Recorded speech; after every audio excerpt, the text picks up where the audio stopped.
Euzu billahi mineşşeytanirracim. Bismillahirrahmanirrahim. Elhamdülillahi Rabbil alemin. Ve salatu ve selamu ala Resulina Muhammedin ve ala alihi ve sahbihi ecmain. Sevgili dostlar, Zuruf kitabımızın ikinci dersine geldik. Şimdi bu derste de zarfın fiili gizli olarak kabul etmesi. Onu anlatacağız. Kabulü zurufi, zarfın kabul etmesi. En-nesbe, nasbi kabul etmesi bir takdiri fiilinin gizli gelmesiyle. Şimdi biz birinci derste dedik ki zarfımız gizli olarak fiil mensup olarak nasb olarak fath olarak kabul edilir. Nasıl kabul edilir demiş ki zaten şimdi bunları açacağız. Nasıl olacak? Ve zarfu zamani zarfu zaman yakbelu kabul ediyor en-nesbe nasbi bir takdiri fiilinin gizli gelmesiyle.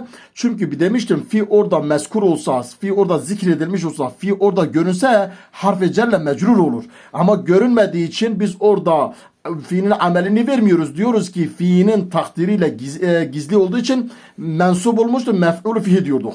Mutlak olarak yani zarf-ı zaman mutlak olarak ne oluyor? Fiilin takdiriyle neyi kabul ediyor? Nasbi kabul ediyor. Sevaun eşittir kâne mübhemen, ister mübhem olsun. Zaten diyecek ev muayyenen diyecek. Mübhemen ister mübhem olsun. Örneğin mesela nehu enfektu hinen. Enfektu ben infak ettim, sadaka verdim hinen bir zaman. Bak bu nedir? Bu mübhemdir. Zamanı belli değildir. Enfeka fiildir, tu faaldir, hinen mensuptur. Bak burada mensuptur. Bir takdir fiilin burada fi hinindir aslında. Fiilin gizli gelmesiyle ne gelmiştir? Mensup hinen gelmiştir. Ev muayyenen ya da muayyen açık gelir. Nahu mesela ve atakeftu leyletel kadir. Ve atakeftu ben itikafa girdim leyletel kadir, Kadir gecesinde. Bu leylete nedir? İtikaftu mutaallıktır. Bu da nedir? Muayyendir. Belirli bir zamandır. Kadir gecesi. Mesela biz diyoruz işte Ramazan'ın 27. gecesi belirli bir gecedir.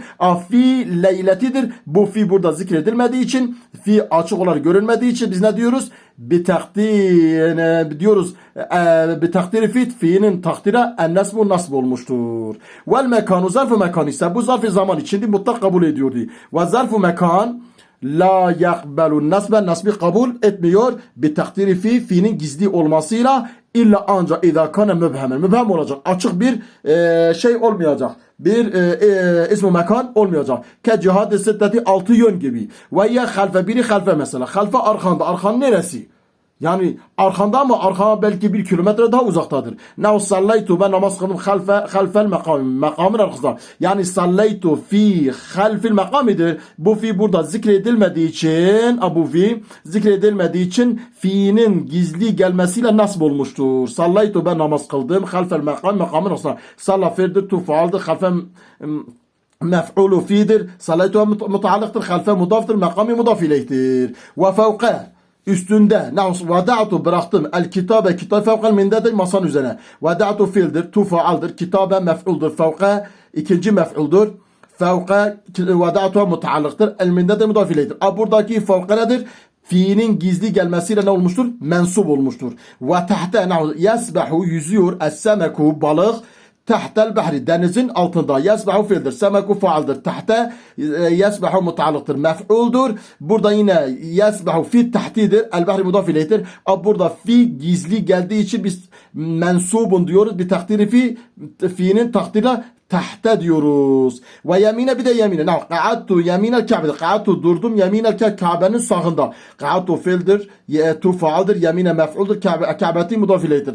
Buradaki yemine yine nedir? Fiilin gizli gelmesiyle bir takdiri fi mensup olmuştur. Yemine gelmiştir. Ve şimale sol taraf. Ve ka'attu şimale imami. İmamın solunda durdum. Vakatu fiildir, tu faaldir, şimale mef'uldur, mef'ulun bir takdiri fi mensup gelmiştir. El imam mudaf ileyhtir. Burada yine şimale olmuştur. Halbuki burada fi gizli gelmesi, bu gizli fi kendine kabul ediyor ama mensup oluyor. Ve emamena derestu emameke. Derestu ders okudum emameke sen önünde. Derese ve tu fail emame derestu mutalattır. Emamı da mudaf ke mudaf ileyh. Buradaki emame yine fiilin gizli gelmesiyle ne olmuştur? Mensubun bir takdiri fi olmuştur. Fiilin gizli gelmesiyle mensup olmuştur. Ve keza aynı bunun gibidir. İnde de öyledir. Nahu zeydun indeke zeydun mübtedadır. İnde nedir? Zarfu mekandır. İnde fiilin takdiriyle mensup olmuştur. İnde mudaftır ke mudafu ileyhtir. Velede bir de velede. Nahum Zeydun ledeyke. Zeyd senin yanındadır. Ve dune nahu Zeydun duneke. Zeyd yine senin yanındadır. Ve ma'a bir de ma'a. Nahu Zeydun ma'a. Zeyd seninle beraberdir. Bunların hepsinden de nedir? Bir takdiri fi mensup gelmişlerdir. Bir sebebi ibhamı. Halbuki bunlar hepsi nedir? İbham olduğu için, kapalı olduğu için. Kapalı olduğu için. Ve lafzu mekanin, bir de lafzu mekan var. Nahu celestu mekaneke. Celestu oturdum mekaneke. Senin yerine celestu fi tufa'l mekane mensubun bi takdiri fi'dir. Nasıl gelmişti? Fi'nin gizlisiyle mekane mef'ul dedik. Mudaftı ke mudaf ile. Celese fil tufa'l mekane mef'ul ke mudaf ile. Burada yine dedi ki mekane de mensup bi takdiri fi geldi. Ve ma ba'de dehal. Şimdi tabi bu mukadder gizli bir suala cevaptır. Diyor ki ve ma ba'de dehaltu. Dehaltu'dan sonra nahu dehaltu dar eve girdim. Ve nezeltu nezeltu'dan sonra nahu nezeltul fınduka. Ne girdim? Otele girdim.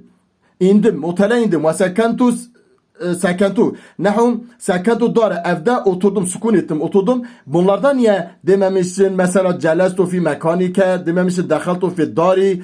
Dememişsin nezeltu fil fınduki. Sekentu fi dari dememişsin. Niye bunu da öyle sekentu demişsin sadece? İşte nezeltu fınduka sekentu dara demişsin. Bunlarda da nasbe getirmiş harf-i cerime zikretmemişsin. Li kesretil istimali. Çok kullanıldıkları için, çok kullanıldıkları kelimeler olduğu için ne oldu burada?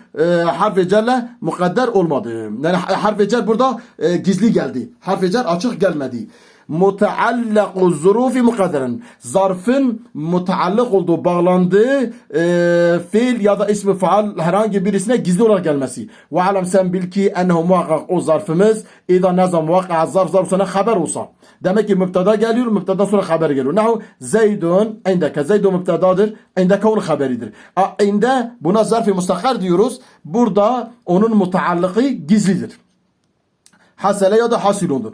Ev sıfata ya da sıfat olsa. Nahu ra'eytu tairen fevkal gusni. Ra'a fiildir, tu faaldir, tairen mef'uldur, fevka ikinci mef'uldur. Sıfattır, estağfurullah sıfattır, mudaftır, gusni mudaf ileydir. Diyor ki tairene, fevkan tairene sıfat olduğu için fevka burada mukadder bir fiile ya da ismi faale mutaallıktır. Ev halim bu manası nedir? Ra'eytu gördüm, tairen kuş gördüm, fevkal aksani dalların üstünde, dalın üstünde ya da. Ev halen ya da hal olsa. Nahu ra'eytu hilale, ben ra'eytu gördüm hilale, hilali gün beyne sahabi bulutlar arasında. Ra'a fiil tufail hilale mef'ul beyne halu kevni hilalindir. Yani hilale hal oluyor, sahabi mudaf ileyhtir. Diyor ki eğer beyne hal olursa yine mukadder bir fiile ya da ismi faale mutaallık olacak. Ev sılaten, sıla diyecek sadece ne olacak? Fiile mutaallık olacak. O bir şarttır. Çünkü fiil faaliyle beraber cümledir. İsmi faal faaliyle beraber cümle değil. Müfrettir. Üç yerde bize gösterecek. Nahum ve men indehu la yestekbirun. Ve men her kim ki indehu yanında la yestekbirun kibirlenmez. Bu inde men mevsuledir. İnde ne olacak? Sıla olduğu için mevsulaya burada bir fiile mutaallık olacak. Aha, labudde lazımdır en yeteallaka bi mukadderi, mukadder olan, gizli olan bir şey mutaallık olması lazımdır. Bu zarflarımız fiilen ister fiil olsun ki hasel gibi, ev ismi faal olabilir ki hasilin gibi. İlla ne olacak? Mutaallık olmayacak. İza kana zarf olsa, sıleten sılat olsa li mevsul. Buradaki ve men indehu lesegunun. Bu mevsuldur. Bu onun sılası, bu sıla bağlanmaz. İlla ne olacak? Sıla mevsul fela yeteallak bağlanmaz hinez o zaman illa bil fiili. Ya demek ki ismi faale bağlanmaz illa fiile bağlanır. Lianne sılata çünkü sıla la tekunu olmaz illa cümleten cümle olur. Çünkü sıla cümle olması lazım. Vel fi'lu ma'a faali. Fi'l faile beraber cümledir. Ve ismul faali ma'a faalihi müfrad illa fi selası mevadi'a. Ancak 3 yerde. Birinci yer neydi?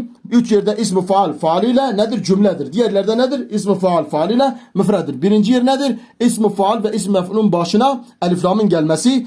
Elif lam mevsule onlara diyoruz. İkincisi harfi nev ve istifhamdan sonra gelmesi.